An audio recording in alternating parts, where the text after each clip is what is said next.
காலையில் சமைக்கலான்னு வந்தால் மதியம் என்ன செய்யலான்னு யோசனை, மதியம் சமைக்கலான்னு வந்தால் நைட்டுக்கு என்ன செய்யலான்னு யோசனை. அதனால் இன்றைக்கி மதியம் சமைக்கும் போதே வந்து பார்த்திங்கன்னா கொலக்கட்டைக்கு ஊற வைப்போம் அப்படின்னு சொல்லிட்டு ஊற வச்சுட்டேன்.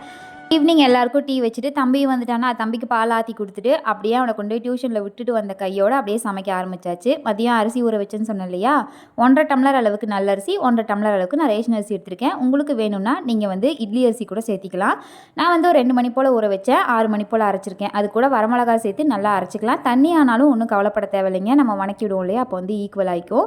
இப்போ ஒரு பேனில் எண்ணெய் ஊற்றிட்டு கடுகு, கடலைப்பருப்பு, உளுந்து எனக்கு ரொம்ப பிடிக்கும், அதனால் உளுந்து நிறையா சேர்த்திருக்கேன். கருவேப்பிலை, காரத்துக்கு வரமிளகா அது கூடயே சேர்த்து அரைச்சங்காட்டி நான் காரத்துக்கு எதுவும் போடலை. சின்ன வெங்காயம் போட்டு நல்லா வதங்கி 1/2 மூடி தேங்காய் சேர்த்திட்டு நம்ம அரைச்சி வச்ச மாவு கொஞ்சமாக சீரகம் போட்டு நல்லா வதக்கி விட்டுருங்க. எங்கள் அத்தை வந்திருந்தாங்களா, அவங்களவே வந்து வதக்க வச்சாச்சு. சூப்பராக வதக்கி அவங்களே வந்து கொலக்கட்டையும் பிடிச்சி வச்சுட்டாங்க. இந்த மாதிரி செஞ்சு வச்சு ஒரு 15 நிமிஷம் வேக வச்சு எடுத்திங்கன்னா சூப்பரான கொலக்கட்டை ரெடி ஆயிரும். கண்டிப்பாக ட்ரை பண்ணி பாருங்கள் எப்படி இருக்குன்னு சொல்லிட்டு. நாளைக்கு இன்னொரு சச்சில் பார்க்கலாம். பாய்.